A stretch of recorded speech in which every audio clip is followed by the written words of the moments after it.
بسم اللہ الرحمن الرحیم الحمدللہ رب العالمین بارئ الخلائق اجمعین والعاقبۃ لأہل التقوی والیقین الصلاة والسلام علی سید الانبیاء والمرسلین سیدنا و مولانا ابی القاسم محمد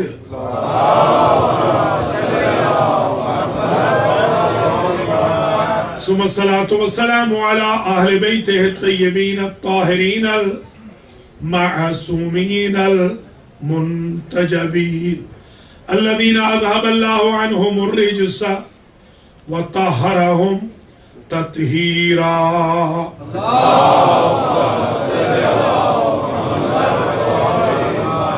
واللعنة الدائمة الباقية على أعدائهم أجمعين من يوم ظلمهم إلى قيام يوم الدين أما بعد فقد قال الله سبحانه وتعالى في كلامه المجيد وفرقانه الحميد وهو أصدق الصادقين بسم الله الرحمن الرحيم وجعلناهم أئمة يهدون بأمرنا وأوحينا إليهم فعل الخيرات وإقام الصلاة وإيتاء الزكاة كانوا لنا عابدين وقال أيضا فإذا صفيته ونفخت فيه من روحي فقعوا له ساجدين سلام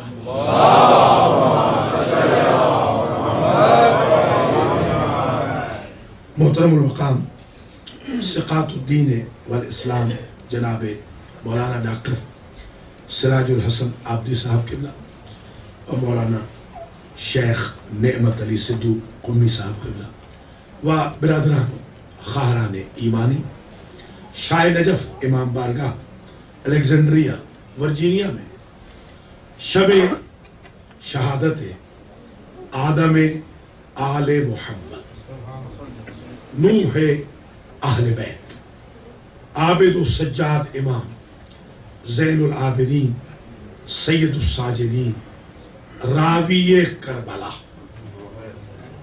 حضرت امام علی بن الحسین سلام اللہ علیہ کے لیے جو عنوان سخن منتخب کیا ہے وہ ہے امتیازات امام زین العابدین علیہ السلام۔ آج ہم وہ امتیازات گنوائیں گے جو ان امام کے ساتھ ریلیٹڈ ہے۔ ان میں سے پہلا امتیاز ملاحظہ فرما لیجیے، قرآن کی 2 آیتیں، ویسے تو قرآن کی 15 آیتیں ہیں اس مضمون کی، 10 میں ذکر ہے عابدی، 5 میں ذکر ہے ساجدی۔ میں نے 2 آیتیں منتخب کی۔ پہلی آیت قرآن میں ارشاد ہے وَجَعَلْنَاهُمْ أَئِمَّةً يَهْدُونَ بِأَمْرِنَا، ہم نے انبیاء بنی اسرائیل کو اپ گریڈ کیا، اللہ فرما رہا، اور انہیں ہم نے اپنے امر کی ہدایت کی وجہ سے امام بنا دیا۔ پتہ چلا نبی جب ایویلویٹ ہو تو امام بنتا، تو نبوت یعنی آخری نبی کو چھوڑ دیں، وہ تو امام الانبیاء بھی ہے اور امام الائمہ بھی ہے، وہ تو کائنات کے امام، ان کے علاوہ نبوت کا درجہ نیچے ہے، امامت کا درجہ اوپر۔ وَجَعَلْنَاهُمْ أَئِمَّةً يَهْدُونَ بِأَمْرِنَا، ہم نے انبیاء بنی اسرائیل کو امام بنایا، وہ ہدایت کرتے تھے ہمارے امر سے۔ وَأَوْحَيْنَا إِلَيْهِمْ فِعْلَ الْخَيْرَاتِ، ہم نے وحی کی ان کی طرف کہ خیرات کرتے رہنا، وَإِقَامَ الصَّلَاةِ، نماز قائم کرتے رہنا، وَإِيتَاءَ الزَّكَاةِ، زکوٰۃ دیتے رہنا، كَانُوا لَنَا عَابِدِينَ، ہم نے اس لیے انہیں امام بنایا تھا کہ وہ پرانے عابد تھے۔ تو پتہ چلا مشرف با اسلام ہونے والا مومن و مسلمان تو بن سکتا ہے، امام نہیں بن سکتا۔ امام وہ ہوگا جو ہمیشہ سے عابد ہو۔ یہ قرآن کی رولنگ ہے۔ تو یہ انبیاء بنی اسرائیل کے بارے میں ارشاد ہے. اب فرشتوں کے بارے میں ارشاد ہوا فَإِذَا سَوَّيْتُهُ وَنَفَخْتُ فِيهِ مِن رُوحِي فَقَعُوا لَهُ ساجدین. جب میں مجسمہ آدم میں روح پھونک دوں تو اے فرشتوں تم سارے کے سارے ساجدین بن جانا. فرشتے ایویلویٹ ہو تو ساجدین بنے، انبیاء اپ گریڈ ہو تو عابدین بنے. اب میں کہاں رکھوں اپنے چوتھے امام کو؟ جو انبیاء کی صفوں میں چلا جائے تو زین العابدین ہے، فرشتوں کی صفوں میں چلا جائے تو سید الساجدین.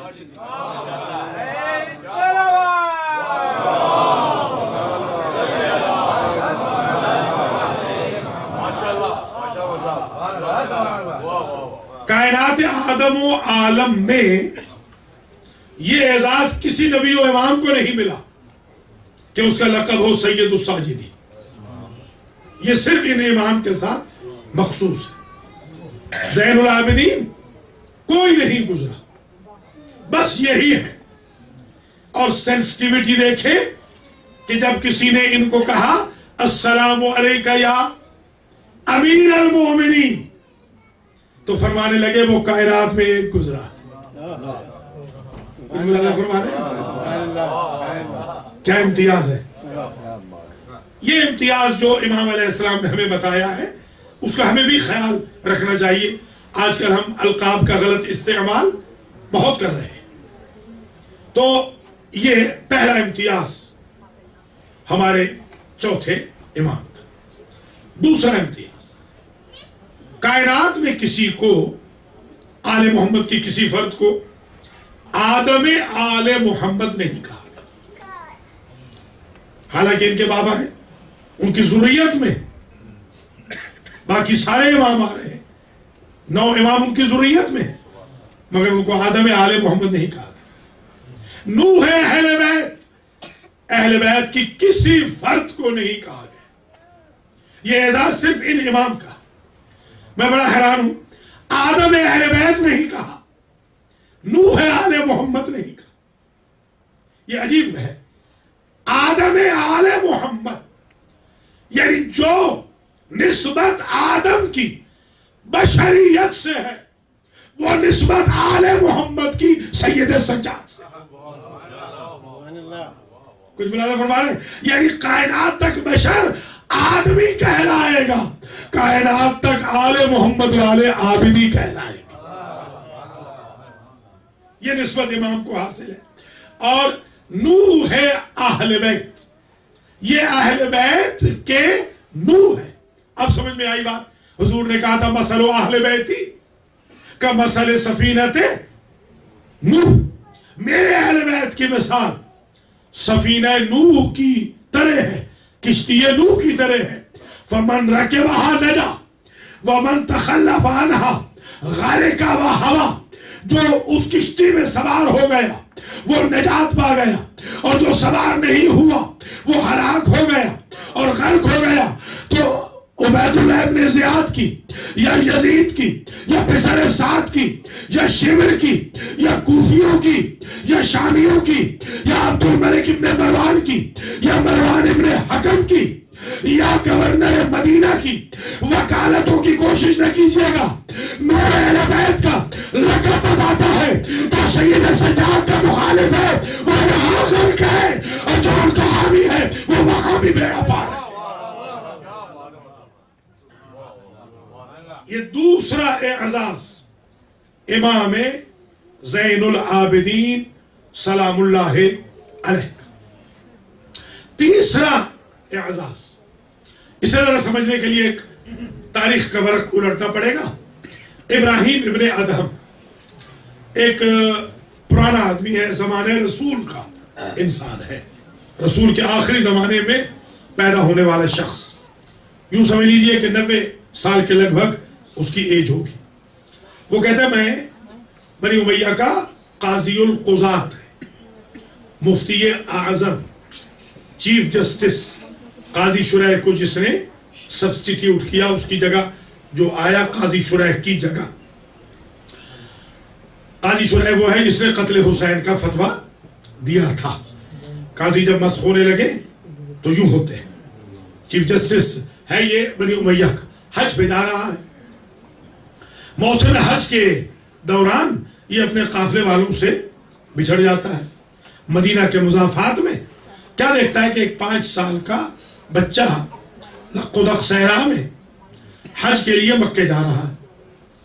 اسے کہا میں پوچھوں تو صحیح اس بچے سے کہ اس بچے کو تو ابھی صحیح ایکسنٹ معلوم نہیں ہوگا، ابھی تو اس کو عربی سکھانے کی ضرورت ہے، اور یہ اب حج پہ جا رہا ہے. تو اس نے آتے ہی سوال کیا کہ اے صاحبزادے، تم پر تو حج واجب نہیں، تو تم کیوں جا رہے ہو؟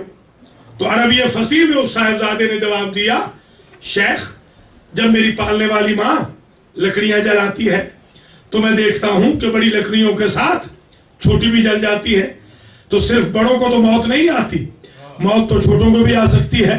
تو میں نہیں چاہتا بغیر دیدار حرم الہی کیے ہوئے موت کی آغوش میں چلا جاؤں.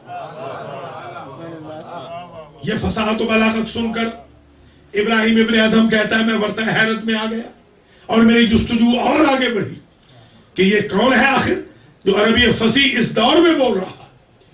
تو میں نے کہا کہ میں ذرا ایک سوال اور کر لوں. میں نے کہا صاحبزادے تم اتنے چھوٹے ہو کہ تمہیں تو ابھی یہ بھی معلوم نہیں کہ تمہارے پاس نہ زاد ہے، نہ تمہارے پاس راحلہ ہے، نہ تمہیں ڈیسٹینیشن کا علم ہے کہ تم نے جانا کہاں ہے.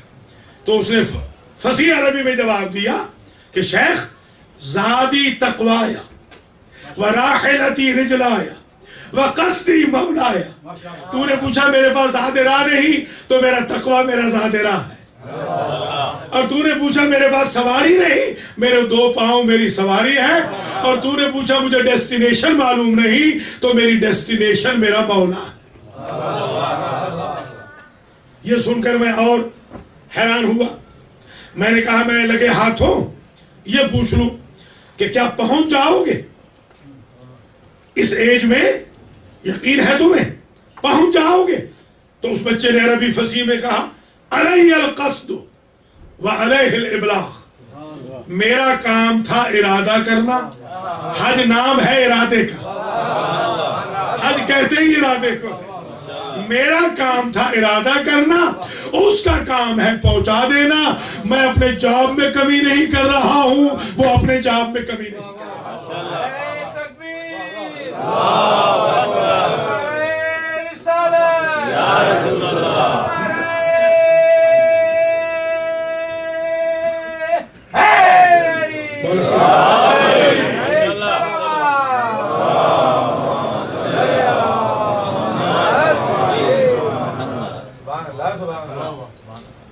کہا اس لق و دق صحرا میں مجھے تو ڈیکیڈز ہو گئے ہیں حج کرتے ہوئے، میں نے کبھی یہاں پر غلہ نہیں دیکھا، کبھی یہاں دانا نہیں دیکھا. گندوں کا دانا یہاں نہیں ہوتا، جو یہاں نہیں ملتے، یہاں پر پانی نہیں ملتا، اور تمہارے ہاتھ میں کچھ بھی دیکھ نہیں رہا ہوں، تمہارے کھانے کے لیے کچھ بھی نہیں ہے. ابراہیم ابن ادھم کہتا ہے اس بچے نے مجھے لاجواب کر دیا یہ کہہ کر کہ شیخ جب تم کسی کے ہاں مہمان جاتے ہو تو کھانا ساتھ لے کے جاتے ہو، میں کھانے کا اہتمام میزبان کیا کرتا ہے. اس دوران میں نے دیکھا کہ ایک مجھ سے بھی بوڑھا، مجھ سے بھی زیادہ محاسب سفید والا ایک شخص آیا ہے، نورانی چہرے والا. وہ آتا ہے، ہاتھ چومتا ہے اس بچے کے اور سائل بن کے، شاگرد بن کے اس بچے سے کچھ پوچھتا ہے، اور یہ بچہ اس کو پڑھا رہا. اب میں ذرا دور ہو گیا تھا، جب وہ بزرگ چلے گئے تو میں اس بچے کے قریب آیا. میں نے کہا عرف نفسک یا غلام وعرف ہو، یہ بھی بتا کہ وہ کون تھا اور یہ بھی بتا کہ تو کون ہے. کہ شیخ وہ تو تھا خضر پیغمبر اور میں ہوں علی ابن حسین ابن علی ابن ابی.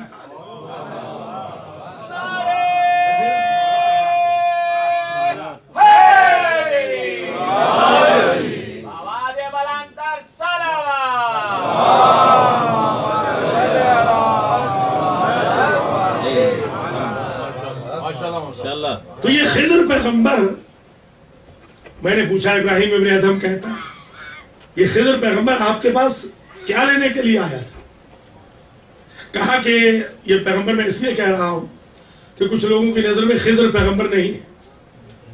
یہ آج کل ایک بڑی بحث ہے انٹرنیٹ پہ بھی. ہمارے مولانا تو بڑے ماہر ہیں انٹرنیٹ کے. جی ہاں, تو انٹرنیٹ پہ بڑی بحث چلی ہوئی ہے خضر پیغمبر ہو. میں تو خیر زیادہ آتا نہیں ہوں انٹرنیٹ پہ, کیونکہ فضولیات بھی بہت ہوتی ہیں انٹرنیٹ پہ, ورنہ ناجائز فائدہ بھی ہماری قوم والے اس سے اٹھا رہے ہیں, غلط بیانیاں بھی بہت کر رہے ہیں. مگر بہرحال پدر مادر آزادی جب ملے گی تو اس میں یہی ہوتا ہے, اس میں فائدہ بھی ہوتا ہے, نقصان بھی ہوتا ہے. ٹیکنالوجی کا فائدہ بھی ہوتا ہے, ٹیکنالوجی کا نقصان بھی ہوتا ہے. اللہ کریم ہدایت فرمائے اور ہم سب کا خاتمہ علل خیر فرمائے, اور ہمیں یہ بھی سوچنے کی توفیق دے کہ صرف یوٹیوب ہی آخرت کا دن نہیں, اللہ کی ذات نے ایک یوم انتقام بھی رکھا ہوا. تو یہ ایک بحث چلی تھی. مولانا کو علم ہے کہ خضر پیغمبر نہ تھے, تو میں فقیر نے ایک سوال قائم کیا. آج تک انٹرنیٹ کی کمیونٹی خاموش ہو گئی اس ایک سوال پر, اور وہ سوال یہ تھا کہ اگر خضر پیغمبر نہ ہوتے تو عدل الہی کے خلاف ہے کہ موسیٰ جیسے اولو العزم کو غیر پیغمبر سے اوقات دکھلائے.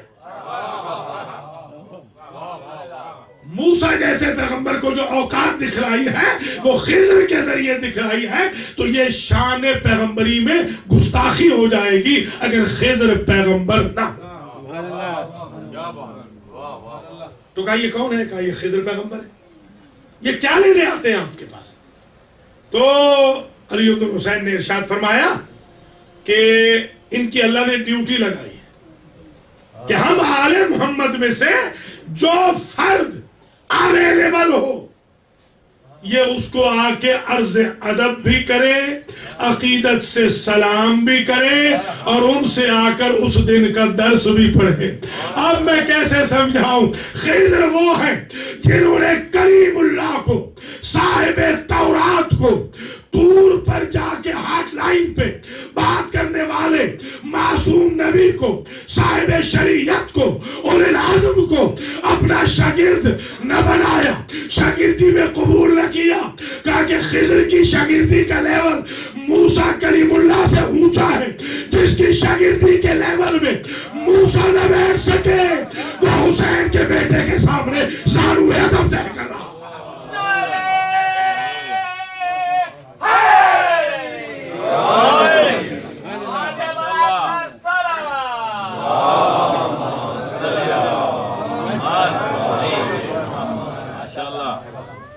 اس تیسری خصوصیت میں, تیسرے امتیاز میں ایک جملہ محفوظ فرما لیجیے گا آج کہ ضرورت کیا تھی کہ خضر یہاں بھی آئیں پڑھیں. اگر نہ بھی آتے تو امام سجاد امام تھے. کوئی یہ نہ سمجھے کہ ان کی وجوہات سے ہمارے اماموں میں کوئی اپ گریڈنگ ہو جاتی ہے, جیسے کچھ لوگ بے وقوفانہ حرکتیں کرتے ہیں مولا علی کے بارے میں کہ وہ خانہ کعبہ میں پیدا نہیں ہوئے. میں نے کہا بھائی پیدا نہ ہوتے تب بھی علی تھے, علی کو کوئی چار چاند نہیں لگے ہیں, کعبہ عبادت کے قابل ہوا ہے.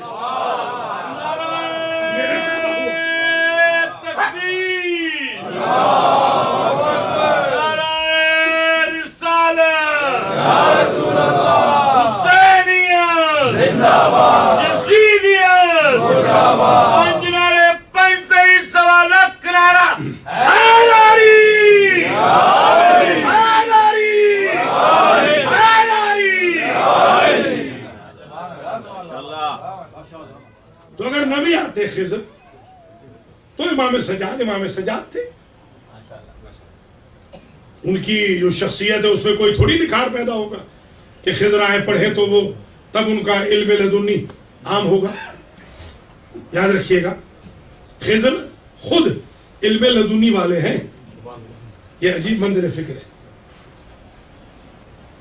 وَعَلَّمْنَاهُ مِن لَدُنْ, علم لدنی کے مالک ہیں اور وہ یہاں سے پڑھ رہے ہیں. اصل سمجھانا ایک اور ہے مقصد, اور وہ یہ ہے کہ کوئی یہ نہ سمجھے کہ سارا سنونی کا نعرہ دفن ہو گیا ہے نجف میں. بتانا یہ ہے کہ وہ پیک کر دفن ہوا ہے, روح آج بھی زندہ ہے, کبھی حسین کی شکل میں, کبھی زین العابدین کی شکل میں. یہ تیسری خصوصیت. چوتھا امتیاز ہمارے امام کا, یہ بڑا عجیب امتیاز ہے, توجہ کے ساتھ سنیے گا اس امتیاز کو. ہوا اس طرح کہ ایک دفعہ حضرت عبداللہ ابن عمر نے کہا امام زین العابدین علیہ السلام سے.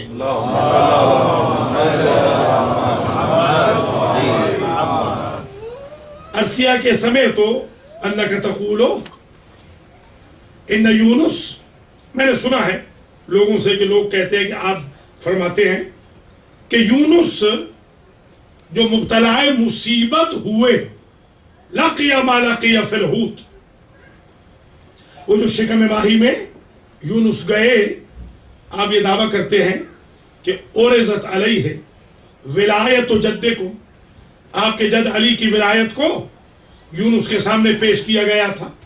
فتوقف عندها، انہوں نے آپ کے جد علی کی ولایت قبول کرنے میں ذرا سی دیر کی تھی، اس لیے اللہ کی ذات نے انہیں 40 دن کے لیے مبتلا مصیبت کر دیا. کیا آپ یہ کہتے ہیں؟ سرکار نے فرمایا بلا سکرت کا امک، ہاں میں نے یہ کہا. تو عبداللہ ابن عمر کہنے لگے فارنی ہے ان کنت من الصادقین، اگر تو آپ سچے ہیں تو پھر مجھے یہ دکھا دے، اس تھیوری کا پریکٹیکل دکھا دے.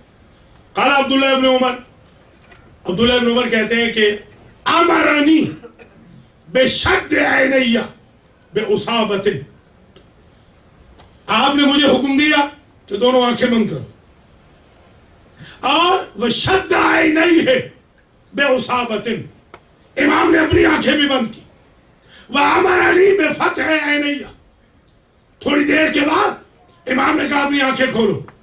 جب میں نے اپنی آنکھیں کھولی فائزن، میں نے دیکھا کننا علی شاط البحر تضرب الامواج، ایک بہت بڑے سمندر کے سامنے میں نے اپنے آپ کو پایا اور امام کو پایا جس کی موجیں ایک دوسری سے ٹکرا رہی تھی. وقال الامام، امام نے فوراً کہا ایھا الحوت، اے مچھلی، فتح الحوت کل جبل العظیم، ایک مچھلی نے سر اٹھایا، میں نے یہ سمجھا کہ سمندر سے ایک پہاڑ نکل آیا ہو، اور اس نے نکل کے کہا لبیک لبیک یا ولی اللہ، لبیک لبیک اے اللہ کے ولی. اب پتہ چلا بندوں کا حج ہے لبیک اللہم لبیک، مچھلیوں کا حج ہے لبیک لبیک یا ولی اللہ.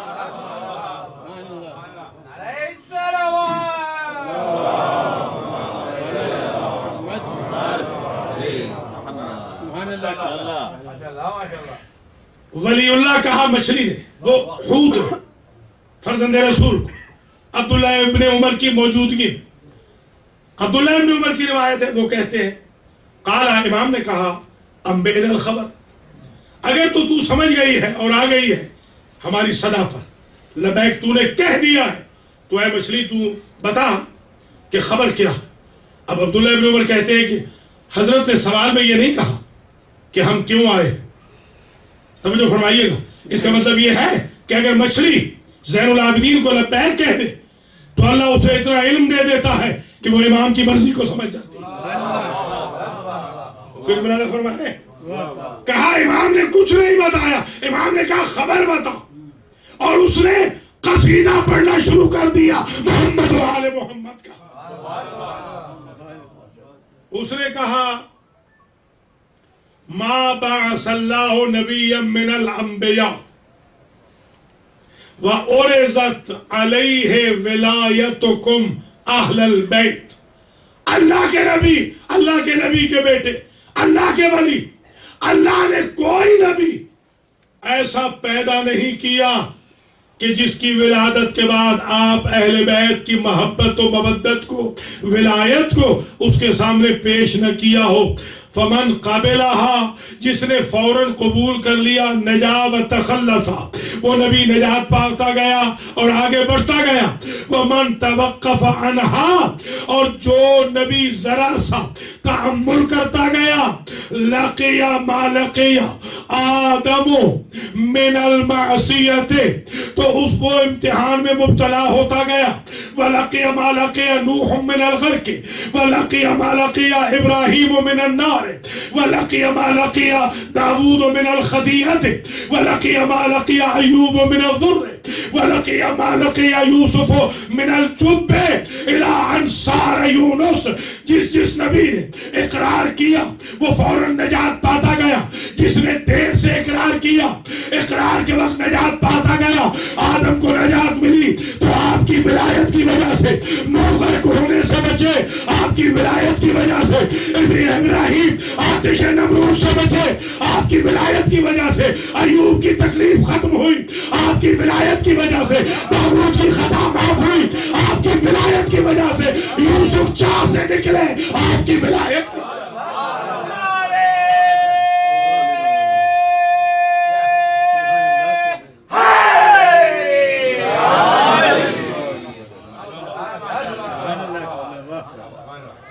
اِلَىٰ أَنْ صَارَ یونس، آپ مجھ سے پوچھنے آئے ہیں فرزند رسول یونس کے بارے میں۔ دیکھیں سوال اگر آپ مجھ سے کریں یونس کے بارے میں باقی انبیاء کا تذکرہ کیوں کروں؟ تو دا پوائنٹ جواب دینا چاہیے۔ وہ مچھلی جو امام علیہ السلام کو لبیک کہتے ہوئے اتنی عالمہ ہو گئی ہے کہ امام کی مرضی کو سمجھتی ہے، عبداللہ ابن عمر کے سوال و جواب کو سمجھتی ہے، تو وہ باقی انبیاء کا ذکر کیوں کر رہی ہے؟ محمد و آل محمد کا تذکرہ ہے ہی ایسا، ایک پوچھو 10 سنائے جائے، 10 مرتبہ سنائے جائے۔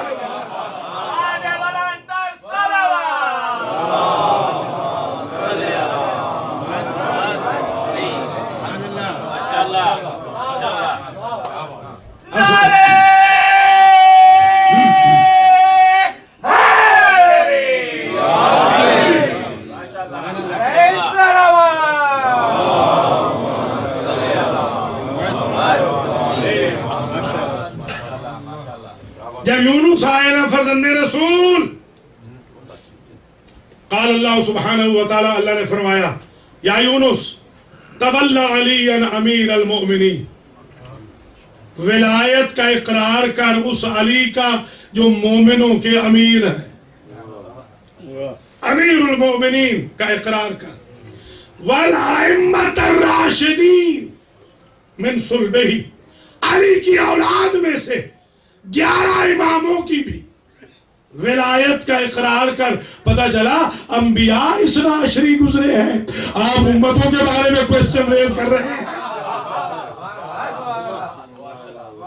علی کی ولایت کو مان، اقرار کر، اور علی کے 11 بیٹوں کی ولایت کا اقرار کر جو ائمہ راشدین ہیں۔ یہ خلفائے راشدین یہ ہے، یہ ائمہ راشدین، یہ القاب چرائے جاتے رہے ہیں ہسٹری میں۔ جی ہاں، یہ ہے ائمہ راشدین، ان کا اقرار کر، ان کی ولایت کو مان۔ قالا، یونس کہنے لگے کیفا، میں کیسے اقرار کروں اس کی ولایت کا، من لم یعرف ہو لم اراہ ولم یعرف ہو، نہ میں نے علی کو دیکھا نہ میں نے علی کی معرفت حاصل کی۔ فامرنی ان التقمی، مجھے اللہ نے حکم دیا کہ اے مچھلی اسے اپنے پیٹ میں لے لے، ولا تہنی عزمہ، توجہ رہے کیونکہ فیوچر میں اس سے ہم نے اقرار لینا ہے علی کی ولایت کا، اس کی ہڈیاں نہ توڑنا۔ سبحان اللہ، اس کی ہڈیاں نہیں توڑنی کیونکہ بعد میں تو اقرار ہونا ہی ہے۔ فَكَانَ مَعِي فِي الْبَحْرِ 40 صباحا فی ظلمات ثلاث، وہ یونس میرے شکم میں رہے 40 دن تک اور تسبیح پڑھتے رہے، لا الہ الا انت سبحانک انی کنت من الظالمین۔ یہ اسم اعظم ہے، یہ اسم اعظم ہے، لا الہ الا انت سبحانک۔ جیسے پرچہ اگر آؤٹ ہو جائے کہ ریاضی میں یہ 10 سوال آئیں گے تو آپ تو سب 100% لے لیں گے، تو پرچہ تو آؤٹ ہو گیا ہے کہ اسم اعظم یہ ہے۔ مگر میں حیران ہوں کہ یونس جیسے نبی کو پرچہ آؤٹ ہونے کے باوجود 40 دن کیوں لگ گئے؟ یہ مچھلی بتا رہی ہے، مچھلی کہتی ہے 40 روز مسلسل میرے شکم میں نبی تسبیح پڑھتے رہے، لا الہ الا انت سبحانک انی کنت من الظالمین 1000 مرتبہ ڈیلی لکھا ہے، پڑھتے رہے 40 دن تک توبہ قبول نہ ہوئی 40 دن کے بعد فتولی علی امیر المومنین والائمۃ الراشدین تسبیح کے ساتھ علی کی ولایت کو ملایا اور اماموں کی ولایت کو ملایا فقذفتہ الی البحر تو میں من البحر تو میں نے اسے باہر پھینک دیا مسئلہ ہی حل ہو گیا لاکھ تسبیح پڑھے اگر ائمہ اس معاشر کی ولایت نہیں ہے تو اس میں اعظم بھی کام نہیں دے گا جب نبی کو کام نہیں دے رہا آپ امتی کون ہوتے ہیں علی سے ہٹ کے اس میں اعظم سے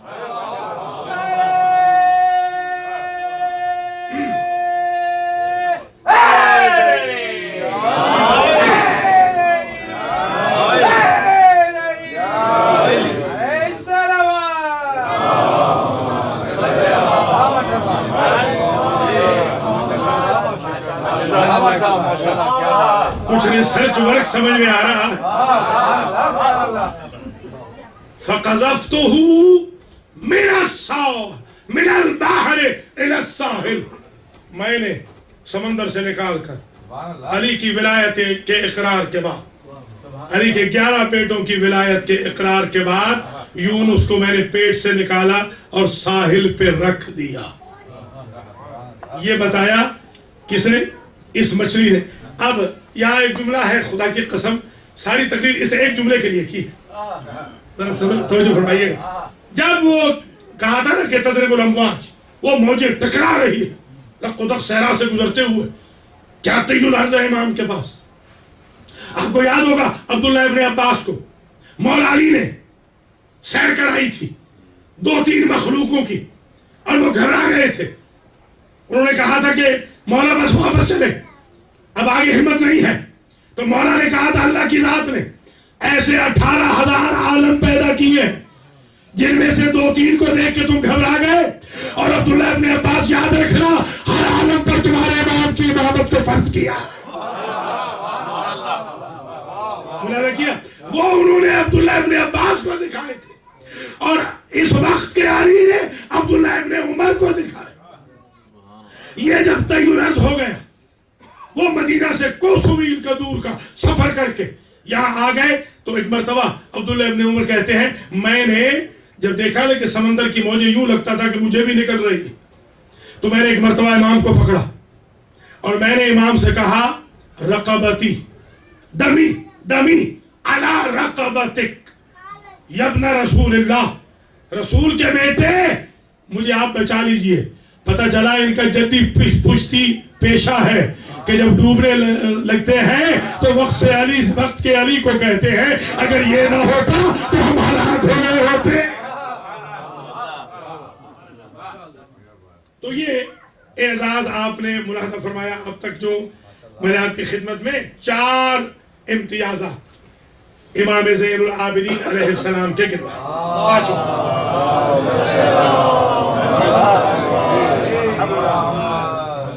5واں امتیاز سنیے امام علیہ السلام کا ہوا اس طرح کہ ٹائی ہو گئی لوگوں میں کہ آیا محمد ابن حنفیہ امام ہے یا امام زین العابدین امام ہے ان دونوں چچا بھتیجا میں ٹائی کبھی نہیں ہوئی یہ غلط فہمیاں بھی دور کرنی بڑی ضروری ہے ان کا بالکل ٹائی نہیں ہوئی یہ توہین ہے محمد ابن حنفیہ کی مولا علی کی تربیت کی توہین ہے کہ اگر وہ ادعائے امامت کریں یہ دشمنوں نے سازشیں کی ہے کرپشن کی ہے جس وجہ سے ہمارے بھی لوگ بیچارے بہک جاتے ہیں تو یہ محمد ابن حنفیہ نے کبھی کلیم نہیں کیا کہ میں امام لوگوں نے ان کو امام مان لیا تھا لوگ کہنے لگ گئے تھے کہ جب چچا موجود ہیں تو میرے بھتیجے کو امامت کیسے جائے گی تو ان لوگوں کو سمجھانے کی ضرورت ہے کہ جب چچا موجود تھے بہت سارے تو نبوت رسول کو کیسے آ گئی تھی فرما رہے ہیں نبوت و امامت میں یہ چیزیں تھوڑی ہوتی ہیں جو آپ کے ماحول میں ہوتی ہیں تو طے ہو گئی لوگوں کے درمیان تو ایک روز محمد حنفیہ نے کہا فرزند رسول آئیے لوگوں کی غلط فہمی کو دور کر لیتے اور وہ تشریف لے گئے قریب حجر اسود کے اور حجر اسود سے امام زین العابدین علیہ السلام نے کہا ان کنت تعرف مقامی فاشہدی، اگر تو میرا مقام جانتا ہے فاشہد تو پھر گواہی دے۔ جیسے امام نے کہا تو حجر اسود اگر میرا مقام جانتا ہے تو گواہی دے، تو اس نے فوراً کہا یا محمد ابن علی اسلم الامر الى علی ابن الحسین هو امامک و امام کل مؤمن و مؤمنۃ، اے محمد حنفیہ امر امامت کو تسلیم کر دے، سپرد کر دے علی ابن الحسین کے، وہ آپ کے ولی بھی ہیں، آپ کے امام بھی ہیں، ہر مومن مرد کے بھی ولی و امام یہی ہے، ہر مومن عورت کے ولی و امام یہی ہے۔ تو ایک بات طے ہو گئی، امام علیہ السلام کی جو امامت و ولایت کی گواہی ہے وہ حجر اسود نے دی ہے۔ یہ بہت بڑا اعزاز ہے اور یہ امتیاز ہے دنیا کے لیے کہ اس نے، بلکہ دوسرا ایک جملہ جو میں نے پڑھا ہے وہ یہ ہے الامامت حق لعلی ابن الحسین۔ تم لوگ اگر یہ پوچھنا چاہتے ہو امامت کس کا حق ہے تو سمجھو امامت حق ہے علی ابن الحسین کا۔ ہم نے یہ سنا تھا کہ نبی جدھر سے گزرتے تھے پیبل رسول کا کلمہ پڑھتے تھے، آج نبی کے بیٹے نے بنوا لیا اگر ہمارے جد کا کلمہ پیبل پڑھتے تھے، ہمارا کلمہ جنت سے آنے والا حجر اسود پڑھنا۔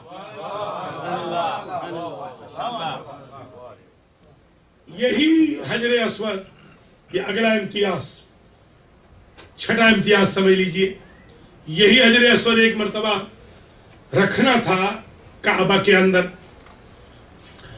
تو مسئلہ یہ درپیش ہو گیا کہ یہ عبد الملک ابن مروان کا زمانہ تھا اور حکومت کے سپرد ہوتا تھا کہ وہ ریکنسٹرکشن جب کریں تو تبرکات حرم کو انہی جگہوں پہ رکھیں۔ اب جو رکھنے کی باری آئی تو وہاں ایک اژدہا بیٹھ گیا، جیسے ہی کوئی رکھنے جائے وہ اژدہا اپنا منہ کھول لے خانہ کعبہ کے پاس۔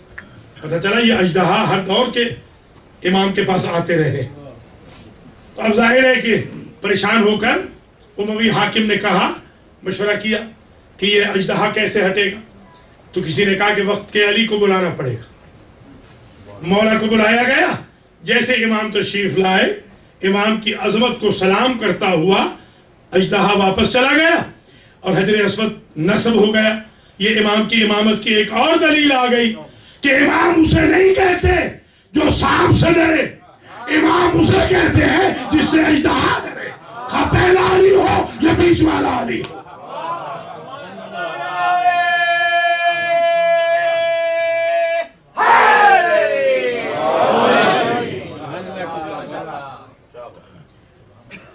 ساتواں امتیاز حسین ابن علی کے بیٹے کا یہ ہے کہ ایک شاعر ہے دربار کا، ادھر بھی کبھی آتا ہے کبھی ادھر بھی جاتا ہے، بعد میں اینڈ میں زیادہ تر ادھر ہی رہا۔ یہ ہمارے ہاں بھی آج کل لوگ ہیں، ہاں سعودی عرب سے جب پیسہ ملتا ہے تو ان کی گانے لگ جاتے ہیں، ممبر ہمارے یوز کر رہے ہیں، فضائل سعودیوں یہودیوں کے پڑھ رہے ہیں، یہ ممبر ہمارا یوز ہو رہا۔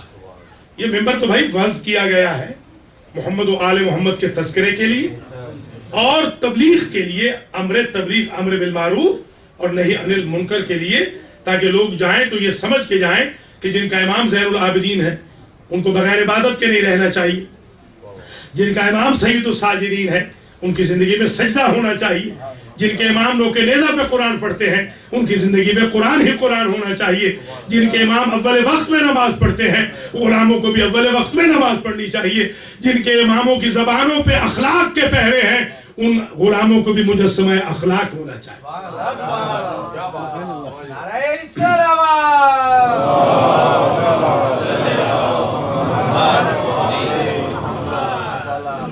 ساتویں اعزاز میں سمجھ لیجئے کہ دربار کا شاعر ہے اور بعد میں کنورٹ بھی ہوا ہے، فرزدق اس کا نام ہے۔ اس فرزدق نے یہ امام حسین سے بھی ملا ہے اور اس کے بڑے اشعار ہیں، کوفہ سے آیا ہے اور اس نے وہاں سے یہی اسی کا جملہ تھا کہ سیوفہم علیک وقلوبہم معک، قلوبہم معک وسیوفہم علیک، ان کے دل تو کوفہ والوں کے آپ کے ساتھ ہیں مگر تلواریں آپ کے خلاف ہیں. یہ اسی کا ہی جملہ ہے. تو عبد الملک ابن مروان ہٹو بچوں کی صداؤں کے ساتھ اپنے باڈی گارڈز کے ذریعے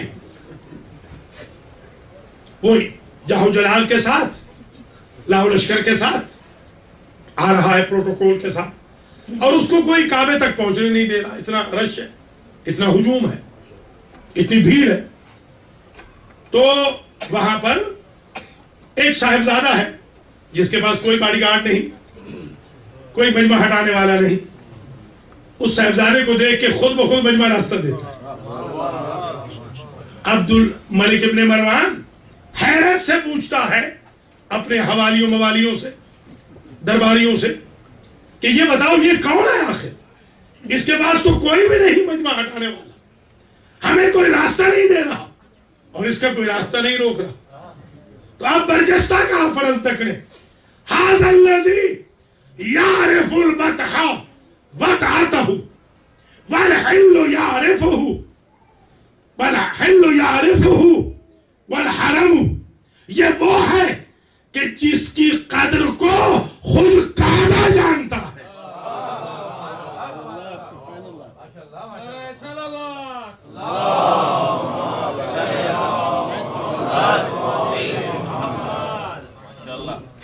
یہ وہ ہے کہ جس کی قدر کو کعبہ جانتا ہے, اور یہی وہ ہے جسے ہل و حرم جانتے ہیں.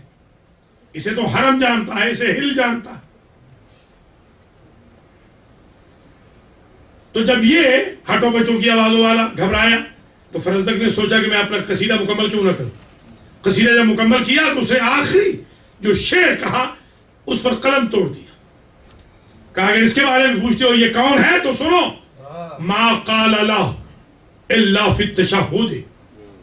اس نے زندگی میں وہ جو والبیت یعرفہ والحل والحرم, جس کو بیت جانتا ہے, جس کو حرم جانتا ہے, جس کو حل جانتا ہے, جس کو صفا و مروہ جانتے ہیں, جس کو زمزم جانتا ہے, جس کو کعبہ جانتا ہے, جسے ضرورت نہیں ہے کہ پبلک اس کے لیے مجمع ہٹائے بلکہ کعبہ اس کے لیے مجمع ہٹا رہا ہے, بیت اس کے لیے مجمع ہٹا رہا ہے, اس لیے کہ اہل بیت آ رہی ہے.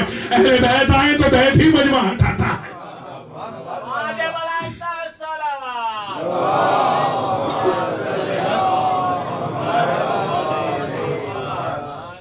والبیت یعرفہ والحل والحرم.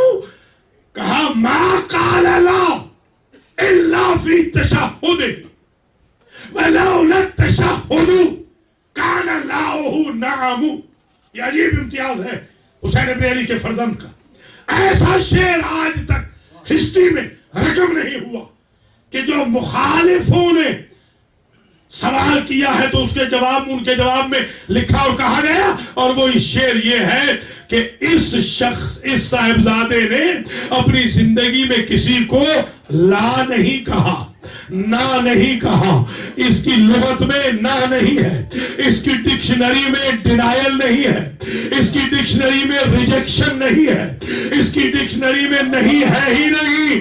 اس نے اگر نہ کہا ہے تو تشہد میں کہا ہے, اگر تشہد نہ ہوتا تو اس کی وہ لا بھی نام ہوتی.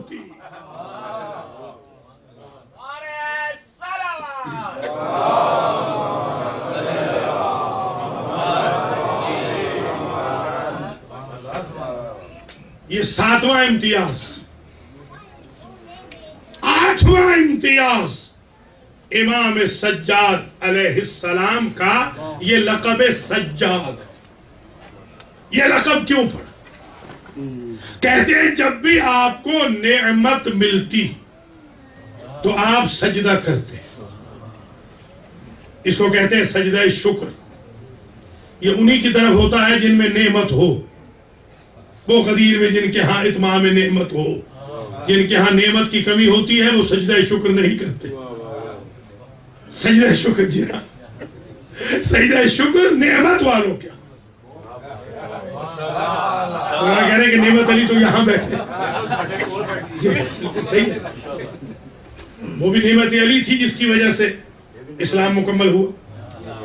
اس لیے جی ہاں, تو آپ نے ملاحظہ فرمایا کہ سرکار کو جب کوئی نعمت ملتی تو سجدہ فرماتے، اس لیے لقب پڑ گیا سجاد۔ یہ عجیب ہے، 8واں اعزاز، آدم سے لے کر خاتم تک، علی سے لے کے مہدی تک، جبریل سے لے کر اسرافیل تک، کسی معصوم کو، کسی نبی کو، کسی امام کو، کسی فرشتے کو سجاد نہیں کہا گیا۔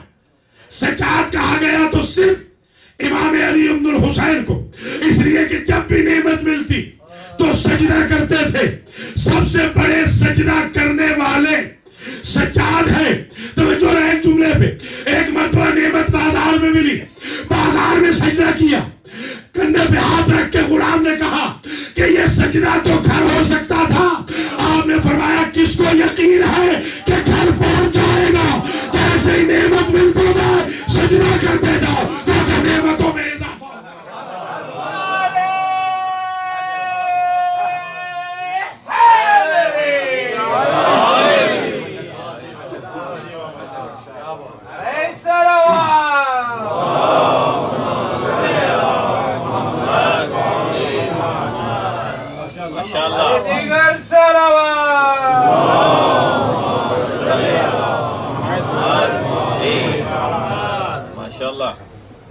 نواں اعزاز، بس 10 پڑھنے ہیں آج۔ نواں امتیاز امام سجاد علیہ السلام یہ ہے کہ جو بلاغت آپ نے استعمال کی ہے کربلا میں، 36 شہروں میں، کوفہ میں، شام میں، بازار میں، دربار، انشاءاللہ کل اگر آپ تشریف لائیں وقت پہ تو میں کل آپ کی خدمت میں خطبوں کے اقتباس پڑھوں گا امام سجاد، کل اور کچھ نہیں پڑھوں گا۔ یہ بلاغت امام سجاد کا ایک ٹاپک بھی میں کل آپ کی خدمت میں زبردست بیان کر دوں گا 1 گھنٹے بھر میں۔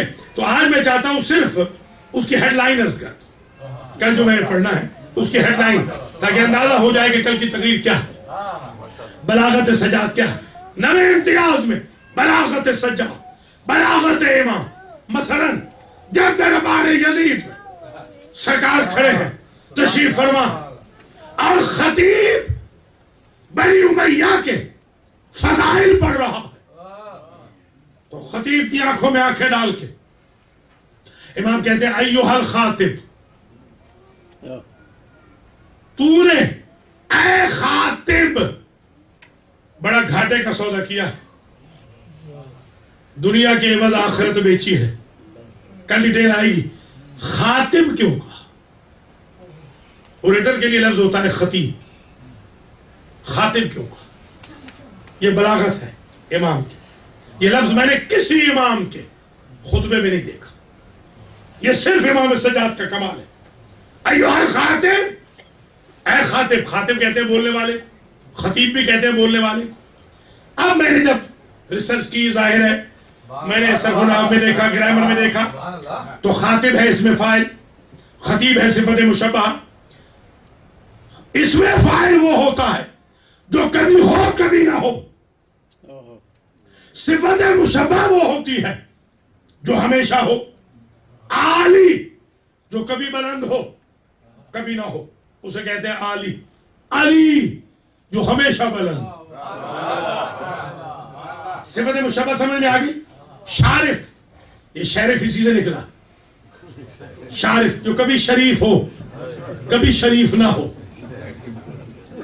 شریف جو ہمیشہ شریف ہو، خاطب جو کبھی بولے کبھی نہ بولے، خطیب جو ہمیشہ بولے، جسے سارا دربار خطیب کہہ رہا تھا، امام سجاد نے اسے خاطب کیوں کہا؟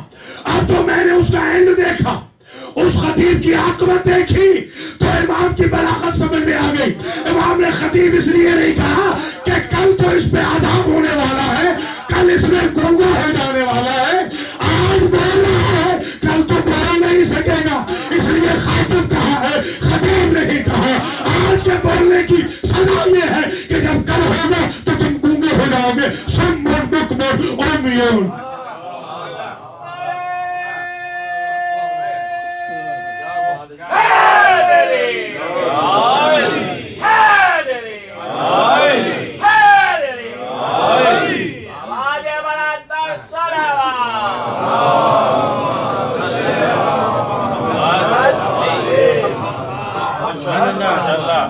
10واں امتیاز آپ کی سیرت ہے. 22 حج کیے, ناقہ کو کبھی تازیانہ نہ مارا, اخلاق کا مجسمہ تھے.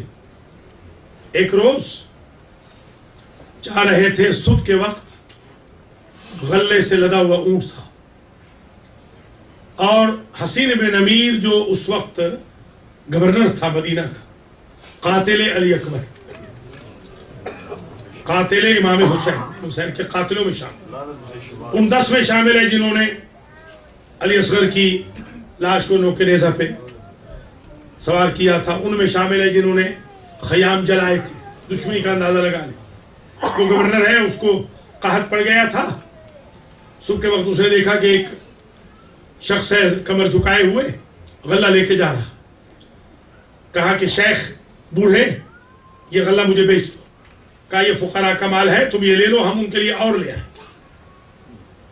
جب اسے پتا چلا کہ یہ کون ہے تو اس نے سوال کیا کہ فرزند رسول, ہم نے تو آپ کے ساتھ وہ کیا تھا کربلا میں, اور آپ نے ہمارے ساتھ یہ کیا مدینہ.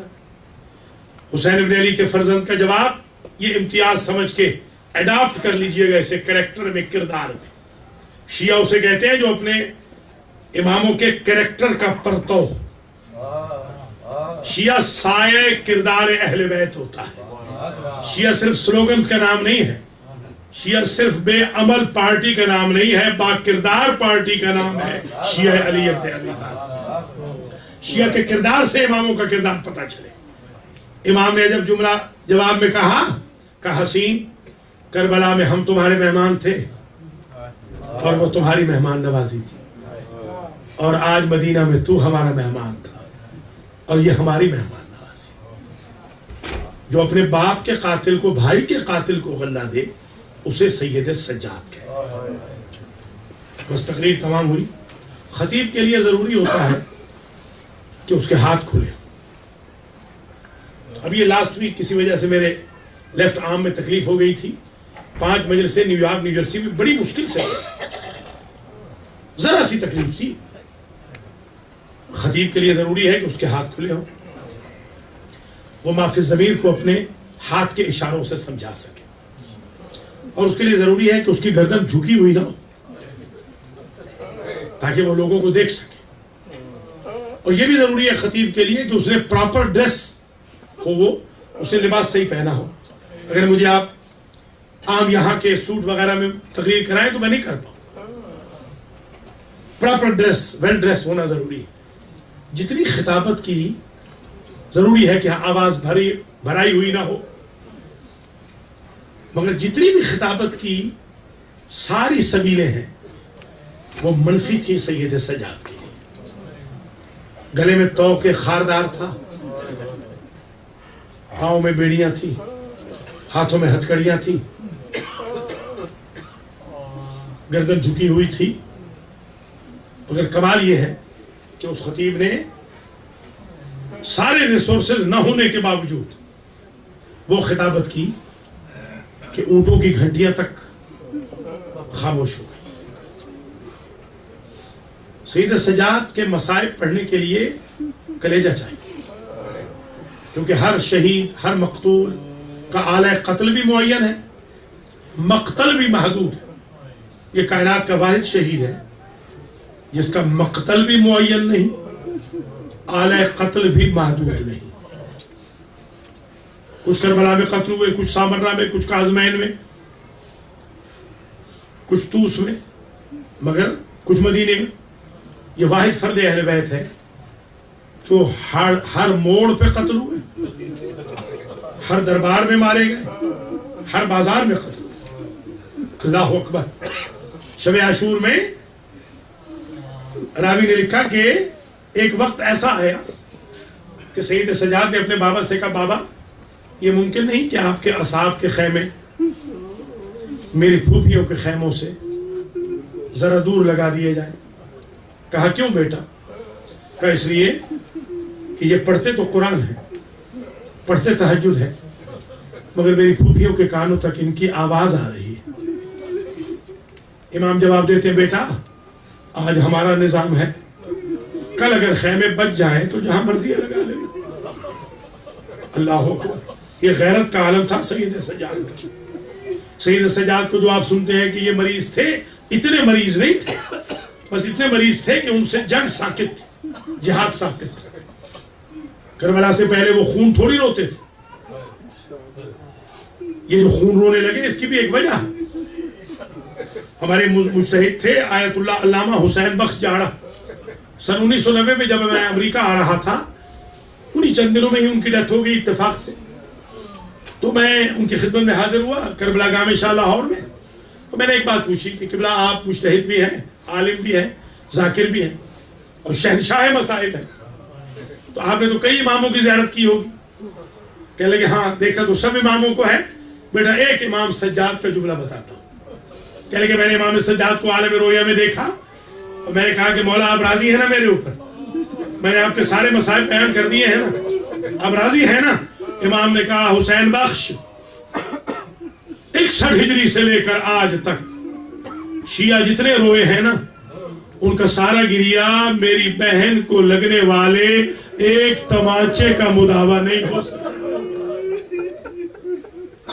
اللہ اکبر. میرے عزیزوں، میرے بزرگوں، یہی وجہ ہے کہ واقعہ کربلا کے بعد 37 سال زندہ رہے، مگر کسی نے مسکراتے نہیں دیکھا. کسی نے مسکراتے نہیں دیکھا. پانی سامنے آتا تو رو پڑتا، کھانا سامنے آتا تو رو پڑتے. ایک روز بازار میں چل رہے تھے اور ایک دکاندار جانور ذبح کر رہا تھا. اس کی کلائی پہ ہاتھ رکھ کے کہتے ہیں بھائی تو نے اسے ذبح کرنے سے پہلے پانی پلایا تھا؟ کہا مولا آپ کے نانا کی شریعت ہے، ہم پیاسا جانور ذبح نہیں کرتے. بس کربلا کا رخ پھر گیا. میرے پیاسے بابا، آپ کے تو 6 ماہ کو پانی کی بوند نہ ملی. منہال کوفی ذکر کرتے ہیں کہ میں مختار کی طرف سے میسنجر بن کے پیغام لاتا تھا. عباس کا قاتل پکڑا گیا، کیفر کردار تک پہنچ گیا. آپ کے بابا کے قاتل پکڑے گئے، آپ کے بھائی علی اکبر کا قاتل پکڑا گیا، حسین بن نمیر فنار ہو گیا، حکیم بن طفیل ہو گیا. ایک ایک کا میں نے بتایا. جب بھی میں بتاتا تو امام مجھ سے ایک سوال کرتے، منہال ہرملا کا کیا بنا؟ یعنی امام سجاد کے دل میں اپنے چھوٹے بھائی کی شہادت کا اتنا قلق تھا. اللہ اکبر. اس میرے عزیزوں طویل زحمت نہ دوں. امام سجاد چلے کربلا سے کوفہ. کوفہ کا عجیب منظر تھا. ایک شخص نے امام سے پوچھا تھا کہ یہ بتائیے سب سے زیادہ آپ کو تکلیف کہاں ہوئی؟ فرماتے ہیں الشام الشام الشام. وہ شخص کہتا ہے ان القتل لکم عادہ والشہادت لکم سعادہ. مولا قتل ہو جانا تو آپ کی عادت ہے، شہادت تو آپ کی سعادت ہے، تو پھر آپ روتے کیوں ہیں؟ کہ بھائی تو نے انصاف نہیں کیا. شرابیوں کے درباروں میں پھوپھیوں ماں بہنوں بچیوں کے ساتھ جانا تو ہمارے لیے سعادت نہیں. کہ مولا آپ بار بار کہتے ہیں شام شام. شام میں کوئی انوکھا ظلم ہوا؟ کہ 5 لاکھ تماشبین جمع تھے میری پھوپھیوں ماں بہنوں کے سروں کا تماشا دیکھنے کے. اللہ اکبر. راستے میں ایک جگہ آئی، قیلولہ کرنے کے لیے یہ سستانے لگے جیش یزید والے. عجیب. صاحب مصائب المعصومین نے اس جملے کو لکھا ہے، بڑا عجیب مسائل. جب سارے کے سارے سستانے لگے تو شمر نے اپنے نوکر سے کہا کہ ان بیویوں کو خشک درخت کے نیچے بٹھا دو اور بچوں کو، اور درخت پہ حسین کا سر لٹکا دو، اور مبادا یہ سید سجاد سائے میں نہ جانے. عابد بیمار دھوپ میں بیٹھ گئے. جب توق گرم ہو گئے، جب بیڑیاں تپ گئیں، توق گرم ہو گیا، بیڑیاں تپ گئیں، ہتھکڑیاں تپ گئیں، تو میرا بیمار امام اس خیمے کی اوٹ میں آیا جس میں شمر سو رہا تھا کہ آملے پڑ گئے ہیں بدن پہ. شمر جلدی سے تازیانہ لے کر باہر آیا. زینب عالیہ آگے بڑھی, کہا میرے بھتیجے کو نہ مارنا. اللہ اکبر. شمر نے اپنے نوکر سے کہا میں نے جو تم سے کہا تھا اس بیمار کو سائے میں نہ جانے دینا. کا بیمار کہتا تھا آملے پڑ گئے ہیں, ہتھیار تپ گئے ہیں, اس لیے میں ٹھنڈے کرنے کے لیے گیا ہوں. ایک مرتبہ سیدہ زینب آگے بڑھی, کہتے شمر تیرا حکم یہ ہے نا کہ ہمارا بیمار قدرتی سائے میں نہیں بیٹھ سکتا. ہاں میرا حکم یہی ہے, اگر ہم علی و بطول کی بہو بیٹیاں اپنے بدن کا سایہ اس پہ بنا لے تو تمہیں اعتراض تو کوئی نہیں. کہ اس میں مجھے کوئی اعتراض نہیں. کئی دیر تک راوی نے لکھا علی و بطول کی بہو بیٹیاں سید سجاد پہ سایہ کرتی رہی کہ آملے ختم ہو, اور سید سجاد روضہ رسول کا رخ کر کے کہتے تھے نانا ہم کتنے غریب ہو گئے. جزاکم اللہ, اجرکم علی اللہ. جب بازار شام میں یہ قافلہ آیا تو سید مکرم لکھتے ہیں کہ سید سجاد کو ناکے پہ رسیوں سے باندھ دیا گیا کیونکہ امام چلنے کے قابل نہیں رہے تھے. بازار کے اندر ایک سال ابن سعد ہے, صحابی رسول ہے. اس نے لوگوں سے پوچھا کہ یہ ماہ سفر میں رسول کے زمانے میں کوئی عید نہیں ہوتی تھی, یہ کوئی مسلمانوں کی نئی عید آ گئی. کہا اس بیمار سے پوچھ. وہ جو پہنچا وہ بیمار سے پوچھا تو بیمار نے کہا تو کیوں پوچھتا ہے؟ کہا میں رسول کا صحابی ہوں, یہ سننا تھا دل بھر آیا. کہا میرے نانا کے صحابی پہلے 15 چادریں لے آ, اس لیے کہ ان اونٹوں پہ علی و بطول کی بیٹیاں ہیں رسول زادیاں. جب وہ چادریں لے آیا اس نے اپنے آپ کو مولا کے ناکے کے سامنے گرا دیا. مولا اپنے ناکے کو میرے اوپر سے گزار دیجئے. کہا کیوں؟ کہا مرتا مر جاؤں گا, قیامت میں یہ تو کہوں گا یا رسول اللہ میں مرتا مر گیا مگر میں نے آپ کی بیٹیوں کے کھلے سر نہیں دیکھے. سیدہ زینب کی روایت ہے کربلا سے لے کے شام تک جب بھی کوئی بیوی گھبراتی تھی تو میں سہارا دیتی. امام فرماتے ہیں جب میں بھی گھبرا گیا تو مجھے پھوپھی زینب نے سہارا دیا کہ بیٹا گھبرانا نہیں, میں تمہارے ساتھ ہوں. مگر ایک وقت ایسا آیا, سید سجاد کے جملے ہیں, میں نے دیکھا کہ میری پھوپھی زینب یزید کے دربار کے صدر دروازے پر کھڑی ہو کے کہتی ہے یا علی ابن الحسین ارنی طریق النجف, بیٹا سجاد مجھے نجف کا راستہ بتا دے. میں نے تو نجف کا رخ بتایا جس طرح حاجی حج بیت اللہ کے 2 زانو ہو کے بیٹھتا ہے. میری پھوپھی ایسے بیٹھ گئی. میں نے کہا پھوپھی اماں جب ہم گھبراتے تھے تو آپ سہارا دیتی, کیا اب آپ گھبرا گئی؟ کہا نہیں بیٹا میں گھبرائی نہیں. میرا بابا جب 21 کی شب میں دنیا سے جا رہا تھا بابا نے مجھے حالات سنائے تھے, بھائی مارے جائیں گے, بھتیجے بھانجے بیٹے مارے جائیں گے, مہمان میزبان مارے جائیں گے, کوفہ میں جاؤں گی, شام کے بازار میں جاؤں گی, یزید جیسے شرابی کے دربار میں جاؤں گی. میں نے کہا بابا ہر جگہ میں خود جاؤں گی, جب شرابی کا دربار آئے ایک لمحے کے لیے آ جانا, مجھے اتنا بتا دینا شرابیوں کے درباروں میں شریف زادیاں کیسے جاتی ہے. علی ابن الحسین دربار آ گیا, میرا صادق الوعد بابا نہیں آیا. آپ نے بیمار کہتے ہیں اتنے میں میری پھوپھی نے کہا آپ نے بیمار وہ میرا بابا آگا, اب چلا دربار میں چلتے ہیں. آپ نے بیمار اجڑ کر کربلا آئے, اجڑ کر مدینہ آئے. جب مدینہ پہنچے تو سید سجاد کہتے ہیں پھوپھیاں جب بیان کرتی تھی مجھے خش آ جاتا تھا. میری پھوپھی زینب نے جب بیان کیا روضہ رسول پر, نانا جب کوئی پردیس سے آتا ہے رشتہ داروں کے لیے تحفے لاتا ہے, میں شام گئی تھی نانا، یہ کہہ کے علی کی بیٹی نے آستین کو الٹ کے کہا نانا یہ رسیوں کے نشان آپ کی امت کا تحفہ ہے۔ میری پھوپھی ام کلثوم نے بیان کیا نانا ارمان یہ ہے ابو سفیان کی بہو بیٹیاں اپنے اپنے محلوں میں تھی اور تیری بیٹے کی بیٹیاں کبھی کسی بازار میں کبھی کسی دربار میں۔ آخر وہ وقت آیا جب زین العابدین کی روح پرواز کر گئی، جب میرے امام مر گئے، امام باقر نے رخ کیا کربلا کا اور مرثیہ کہا کربلا والو تمہارا ذاکر مر گیا، کربلا والو تمہارا نوحہ خان مر گیا، کربلا والو راہور کربلا مر گیا، کربلا والو مجلسوں کا بانی مر گیا۔ آج ہم اس لیے تابوت اٹھانے آئے ہیں، اے مولا امام باقر آپ کی بڑی مجبوری